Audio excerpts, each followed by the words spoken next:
Oh no! Mom fell down the stairs at home and got hurt. The moment he hit the call button, my husband, Henry, spoke in a panicked voice. What? I said, Mom got hurt.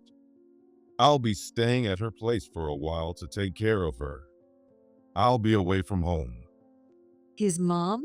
If he's talking about Nora, she's sitting right in front of me. At this very moment, I was having a pleasant tea break with my mother-in-law, Nora, at her house. What in the world was Henry talking about? Seeing my confusion, Nora gave me a quick glance and pressed her finger to her lips, whispering, "Shh." I nodded, set my phone to speaker mode, and placed it between Nora and me. Really? Nora got hurt. Then I'll head over to her place right away. I confirmed loudly, making sure Nora could hear every word. No. You and Mom don't get along well, remember? Let me handle this. Bye. Clearly unwilling to continue the conversation, Henry abruptly hung up the call. As I sat there stunned, trying to make sense of what had just happened, Nora, who had been holding back laughter, burst out as soon as the call ended. Well, let's wait and see how this plays out for a bit, shall we? Henry, who had completely lost interest in me, was still unaware of the secret bond Nora and I shared. Imagining how Henry might pale when he finally realized, I couldn't help but suppress a grin. My name is Megan. Since graduating from high school, I've been working as a caregiver and am now in my 50s. My husband, Henry, was my high school classmate, and we got married in our late 20s. In the early days of our marriage, I had a big concern. It was Nora, my mother-in-law. Since Henry's parents lived nearby, I frequently saw Nora during daily routines like grocery shopping or taking out the trash. Of course, I always greeted her with a smile, but Nora always ignored me.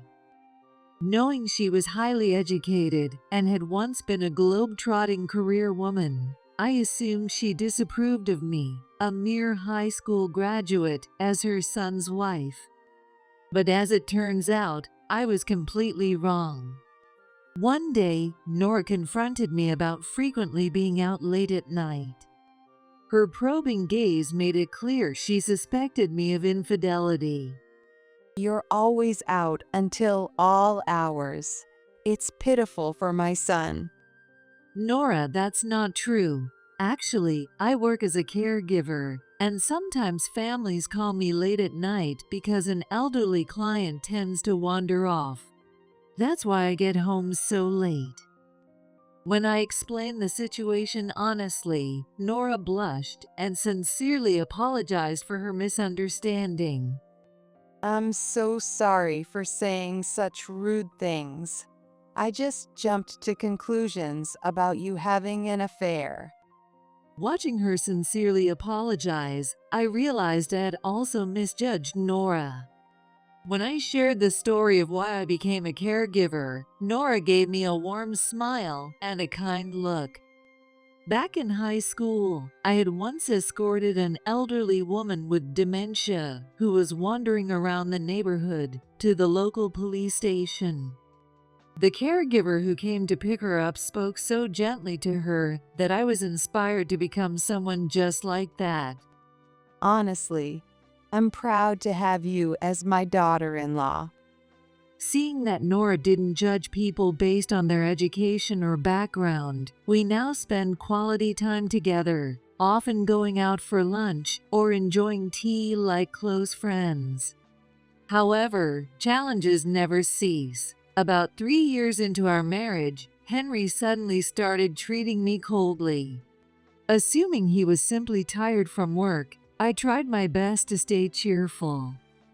Welcome home. That movie we watched on our first date is on TV tonight. Want to watch it together? It had become a tradition to watch it with popcorn every time it aired. I'm tired of it. Sorry, but I've got work to finish. Without even looking at me, Henry disappeared into his office. Passing by his room after my bath, I heard laughter coming from inside. Lately, Henry's laughter, which I rarely hear anymore. Is it a remote meeting? It sounds awfully cheerful for that. Figuring it was just some casual banter during a meeting, I didn't think much of it and headed to bed alone. But as I continued to ignore those small moments of unease, the distance between us grew into an unbridgeable gap.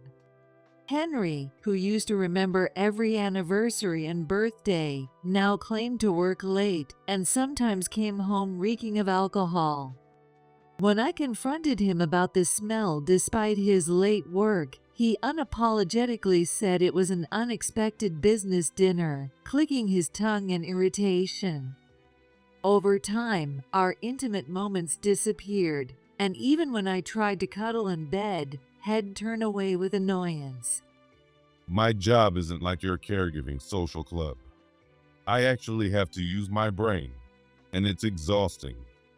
He said this without even looking at me. A social club? Is that really how he sees my work? I take pride in my job as a caregiver. Helping others is fulfilling, and though I don't do it for the gratitude, hearing a thank you always makes me happy. But the work is challenging, and there are far more tough moments than enjoyable ones. I often come home exhausted and still squeeze in steady sessions to improve my skills between work and household chores. Hearing Henry belittle my work made me both angry and sad. But I bit my lip and held it in, unwilling to stir up conflict and sour the atmosphere at home. Henry must just be tired, and he doesn't really mean it. I kept telling myself that and tried to endure it. However, my patience was in vain as the situation only worsened. Henry started claiming he had overtime or business trips, drastically reducing the number of meals he had at home. On the rare occasions he did eat at home, he seemed distracted, eating mechanically without engaging in conversation. Hey, how's the seasoning on the chicken? Would you prefer it stronger? There was no response from Henry, as if he hadn't even heard me. Hey, I'm asking you. What? When I repeated my question about the seasoning, Henry glanced at his phone, which he had placed out of my sight, with an expression that screamed indifference. Chicken. Oh, whatever. As long as it's edible. Then suddenly standing up, he mumbled something about a call from work and quickly retreated to his office, leaving his half-eaten meal behind. Henry never came out of his room, and I let out a sigh as I stared at the meal he had left more than half uneaten. I made Henry's favorite dinner to cheer him up after working late and coming home late. If he wasn't going to eat, the least he could have done was let me know. I wrapped the leftovers in plastic wrap and put them in the fridge, deciding to pack them for my lunch the next day. The following night, Henry came home completely drunk at 2 a.m. That was the last straw for me. Hey, if you're going to be this late, could you at least let me know? It wasn't an unreasonable request. A single message would have sufficed. A last-minute job came up. Stop nagging me. I'm exhausted. Henry snapped, sloppily kicking off his shoes and dramatically covering his ears with his hands. Nagging? I'm just saying I need to plan meals and my own schedule. Your schedule, huh? All you do is cook the same boring meals every day. Do you even realize who's paying for this nice house you live in? Though he was drunk, his dismissive tone and words shocked me into silence. For the record, this house was a gift from Nora, and Henry hadn't paid a single cent for it. As for living expenses, aside from utility bills that were automatically withdrawn, I was covering most of them with my own salary. In the beginning, Henry used to contribute cash, but over time, he started dodging the subject altogether. The words were on the tip of my tongue, but I bit my lip to keep from wounding Henry's pride. Henry seemed to sense what I was about to say, furrowing his brow and glaring at me. As his right arm moved, I instinctively flinched, fearing he might hit me. However, he suddenly let out a laugh, and when I looked up, he was smirking at me mockingly. Well, not like your broke parents contributed a dime.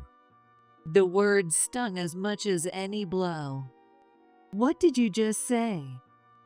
I could barely speak, enraged at how he insulted the parents who had lovingly raised me. Sure, my family wasn't wealthy, but they had offered to help, only for Henry to decline.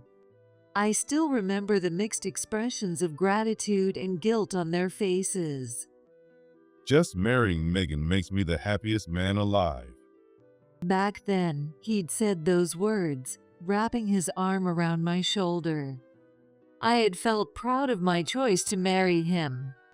Now, stunned into silence, I watched as Henry coldly barked, "Beth," before retreating to his room.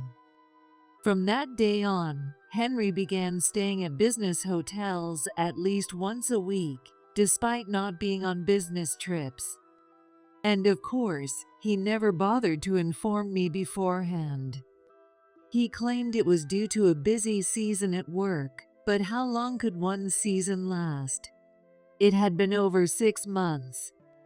One morning, as I ate breakfast alone as usual, Henry called. Hey, I'm at the station. Bring me a change of underwear and a clean shirt. What? I'm stopping by a client's place before work today. I can't. Well, then get here in 10 minutes. Ignoring my schedule completely, Henry hung up abruptly. Was I no longer his wife, but merely his servant? I glanced at the clock. It was already 8 a.m. Leaving my breakfast unfinished, I hurriedly packed the clothes into a paper bag, rushed out the door without makeup, and sprinted to the station. Breathless, disheveled, and gasping for air, I handed Henry the bag. Without a word of thanks, he snatched it from me. "Wait here," he commanded arrogantly, pointing at the ground before heading into the station restroom to change. Checking my phone, I saw it was nearly 8:30. I had promised to be at my client's place by 9. Finally, Henry emerged from the restroom, now freshly dressed. The paper bag Henry handed me was stuffed carelessly with the shirt and underwear he had just been wearing. He clicked his tongue in annoyance as he looked at me and said, At least put on some makeup.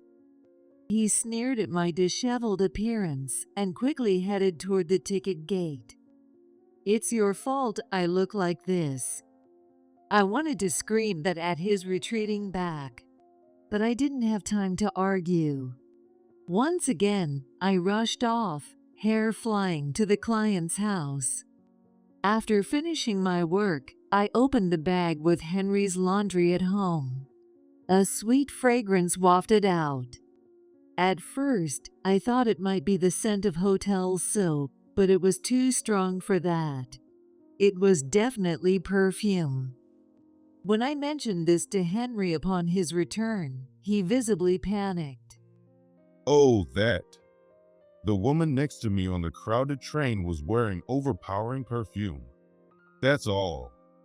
His eyes darted nervously as he rambled on, offering explanations I hadn't even asked for, which only deepened my suspicions. The next day, Henry came home unusually early, holding a pink paper bag. Actually, I've been looking for a perfume that suits you lately. That's probably why my shirt smelled like that. But it's not my birthday. Why? My confusion outweighed any happiness, and I instinctively furrowed my brows. What's the big deal? I don't need a special occasion, do I? Geez, you're so ungrateful. Annoyed by my reaction, Henry tossed his bag onto the couch and sulked. A few days later, while I was having tea with Nora at her house, Henry, who had claimed he had to work on his day off, called me. The moment I answered, he yelled in a frantic voice, It's terrible. Mom fell down the stairs at home and got hurt. His dramatic tone was so exaggerated that his voice leaked from the phone speaker. His mom? But Nora's sitting right in front of me. Confused, I glanced at Nora, who gave me a knowing look and pressed her finger to her lips, saying, "Shh." I set my phone to speaker mode and placed it between us. Really? Did Nora get hurt? I asked again, making sure Nora could hear every word. Yeah, that's what I'm saying. All right, I'll head over to her place right now. Hearing that, Henry quickly stammered in a panicked voice. Wait, you don't get along with Mom, remember? Let me handle this. I'll stay at her place for a while to take care of her. I'm better suited for caregiving. I said it's fine. Bye. Clearly unwilling to continue, Henry abruptly ended the call. Nora, who had been holding back laughter, burst out laughing the moment the call ended. Let's wait and see how this plays out for a bit. Since Nora suggested it, I decided to go along with her plan. A week later, Henry came home briefly to pick up some clothes and other belongings. So, how's Nora doing? Pretending to be genuinely concerned, I asked with a supportive tone. Oh, the surgery went well. She'll be able to leave the hospital soon. I didn't hesitate to point out the inconsistency in his story. Wait, didn't you say she was recovering at home? Henry's face froze as he hastily began explaining. Yeah, well, she was rushed to the hospital for an emergency surgery. And while doing rehab, she fell and hurt her foot. Can you believe that? Wait, an emergency? I thought it was an injury, not an illness. I pressed further, not letting up. Sweat began to bead on Henry's face. Lately, he'd been acting like the king of the house, but now he looked pitiful and desperate. I couldn't help but laugh. Suddenly, the door of the next room opened. Let's hear more about this story, shall we? Nora, who had been waiting in the next room, appeared with her arms crossed. Caught off guard by Nora's sudden entrance, Henry opened and closed his mouth like a fish out of water, unable to form words. You told me you two didn't get along. Henry still seemed to believe that Nora and I were on bad terms. It wasn't surprising, though. Over the past few years, Henry and I had barely had any meaningful conversations. I had tried to tell him several times that Nora had cleared up her misunderstandings about me, and that we'd developed a close, friendly relationship. But it was Henry who had been avoiding conversations with me. Suddenly, Henry let out a startled "oh," as if he'd thought of something. You misheard me when I said, Mom. I meant David. My senior coworker David slipped at home, had a bad fall, and got seriously injured. Henry's desperate excuse was unbecoming of a grown man, and I gave him a cold, piercing look. Then, I casually pulled my phone from my pocket and tapped on the screen. Leave Mom to me. I'll stay at her place for a while to take care of her. Bye. I had started recording Henry's call midway through last week. It clearly sounds like you said, Mom. Seeing Henry turn pale as his blatant lie was exposed, Nora and I couldn't hold back our laughter any longer. Then, Nora abruptly stopped laughing, furrowed her brow, and took a deep breath, her expression turning serious. You, whose mother have you been taking care of? Nora's sharp rebuke startled Henry so much that he almost collapsed onto the floor. He had mentioned before that he could count on one hand the number of times his mother had scolded him. Looking up at Nora, on the verge of tears, Henry resembled a small child. Mom, you hated Megan, didn't you? You used to mock her caregiving job. Henry tried to shift the blame onto Nora, his voice shaky and on the brink of crying. That's because I wrongly assumed Megan was sneaking out at night to cheat. I never mocked her caregiving work. Nora began explaining the connection between us that Henry had no idea about. The elderly woman I escorted to the police station in high school, which inspired me to become a caregiver, was Nora's mother, Henry's grandmother. By the time I met Henry's family to introduce myself before our marriage, she had already passed away, so I hadn't realized it. What? Henry let out a dumbfounded exclamation. I'm nothing but grateful to Megan. I admire her kind heart and would never hate or mock her. Henry, who had been cowering moments earlier, suddenly raised his head and glared at me. Damn it. I married you because you're a caregiver. I thought I could push my parents' caregiving onto you eventually. Otherwise, why would I pick a poor, uneducated woman like you?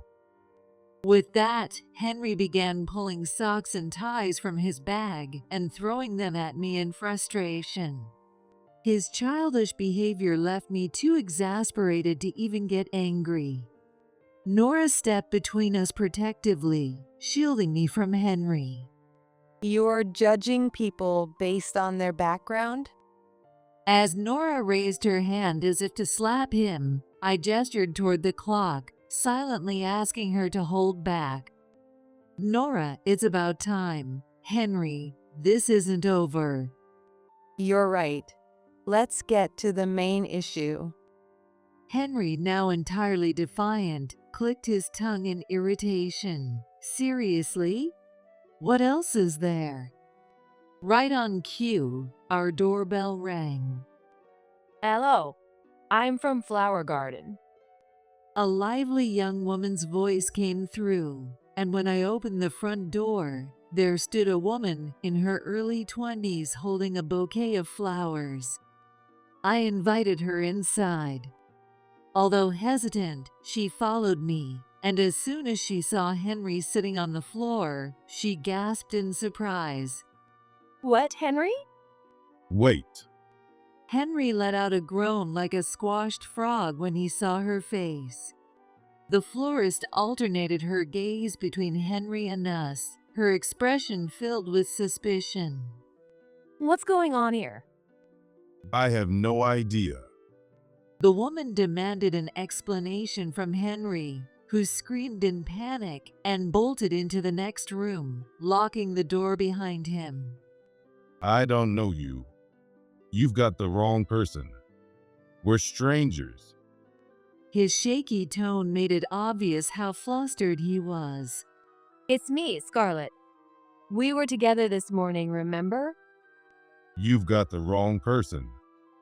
Scarlett, as she introduced herself, continued speaking to Henry through the door, but he remained silent.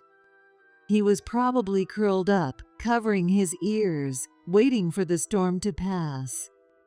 I was completely disillusioned, realizing my husband was such a pathetic man. I didn't feel anger or sadness anymore, just sheer disbelief. What's going on? He's my fiancé. What did you two do to him? Scarlett's fury turned toward Nora and me instead of Henry, who had fled. The truth was, Nora and I had known about Scarlett beforehand. The day after Henry's fake call about Nora's injury, we confirmed his infidelity and hired a private investigator. It didn't take long to uncover the evidence. The woman Henry was seeing was a florist who had once sold him flowers for my birthday. The investigator suggested Scarlett might not know Henry was married. She had been overheard excitedly telling her colleagues about their upcoming wedding. Nora and I discussed how to reveal Henry's marital status in a way that would leave no room for his excuses. Yesterday, Henry had called to say he'd be coming home today to pick up some clothes. I immediately contacted Nora, and we quickly placed an order for a bouquet at the flower shop where Scarlett worked. Scarlett, I'm sorry for involving you in all this. My name is Megan, and I'm Henry's wife. I apologized to Scarlett for dragging her into this and gently revealed that I was Henry's wife. No, stop lying. I'm marrying him. Don't get in the way. Seeing how Scarlett didn't believe me, I knew this plan was the right choice. If we had only told her, she likely wouldn't have believed Henry was married. I showed Scarlett the wedding album I had prepared on the table. She gasped softly, hesitated, then cautiously took the album and slowly flipped through the pages. When she handed it back to me, she bit her lip and clenched her fists, struggling to hold back tears. The next moment, Scarlett apologized sincerely to me. I didn't know. I'm so sorry. Watching her apologize so sincerely, I felt a fresh surge of anger toward Henry for deceiving such an honest young woman. Henry, come out right now. Scarlett yelled toward the room Henry had locked himself in, pounding on the door with her clenched fist. Even in this situation, Henry stayed silent. Scarlett mentioned that she had introduced Henry to her father as her fiancé. Her father, hearing the name of Henry's company, was thrilled, saying it was a trustworthy business. My dad is the CEO of one of his company's clients. You've probably heard of White Trading. White Trading was a renowned corporation. As soon as Scarlett mentioned the company's name, the door Henry had hidden behind burst open with such force it nearly broke. What? I didn't know about that. Henry stumbled out, pale as a sheet, tripped on the carpet, and crawled to cling to Scarlett's legs. Scarlett, I'm sorry. Henry grabbed her hands, spilling insincere words like, "I love you," and "You're the only one for me." When I met you, I was planning to divorce this woman. I mean it. He jerked his chin toward me. As expected, this woman referred to me. Unbelievable. I'm so glad I didn't end up marrying a jerk like you. Scarlett turned to me. Megan, thank you for telling me. Scarlett, now furious on my behalf, brushed Henry's hands off as if they were something filthy. Fine. I get it. I really wanted to marry Scarlett. But if she doesn't want me, I'll break it off. Despite the disastrous situation, Henry's expression betrayed a hint of relief, as if he thought this was the end of it. What a cowardly man. However, Scarlett's next words sent Henry plummeting into despair. End of it? Hardly. You deceived me and my father. I'll be demanding compensation. No. Please, no. Henry crawled on the floor and clung to Nora's legs this time. Help me, Mom. Like Scarlett, Nora shook him off. I spoiled you too much as a single parent. You hurt this young woman and kind Megan. This time, I'll make sure you learn your lesson. I don't have the money for compensation. Though Henry had a high-paying job, he had almost no savings. Recently, I had noticed multiple loan statements and collection notices addressed to him arriving at the house. Over the past few years, Henry's spending had become reckless. He had tailored luxury suits, shopped at upscale international boutiques, and visited salons frequently, obsessing over his appearance. Looking back, it was all likely to impress young Scarlett. Despite all that, Scarlett now glared at Henry with hatred, her shoulders trembling with anger. I'll contact you through my lawyer about what comes next. Don't ever show your face around me again. Scarlett told Henry firmly and left. As we watched her go, Nora and I turned back to Henry. When Nora called his name, Henry flinched visibly. You're just like your father, not just in looks, but in everything you've done. Apparently, Henry's father, Nora's former husband, had also cheated with a younger woman, fathered a child out of wedlock, and eventually abandoned the family. Leaving behind a hollow shell of a man, Nora and I walked out. Unwilling to stay under the same roof as Henry any longer, I decided to stay at Nora's house for a while. The next day, Scarlett contacted me. She said she had found my number on the flower shop's order slip and decided to call. She told me her father had already called Henry's company to lodge a formal complaint. Scarlett's father even threatened to terminate their business relationship, and the company's executives had to work hard to appease him.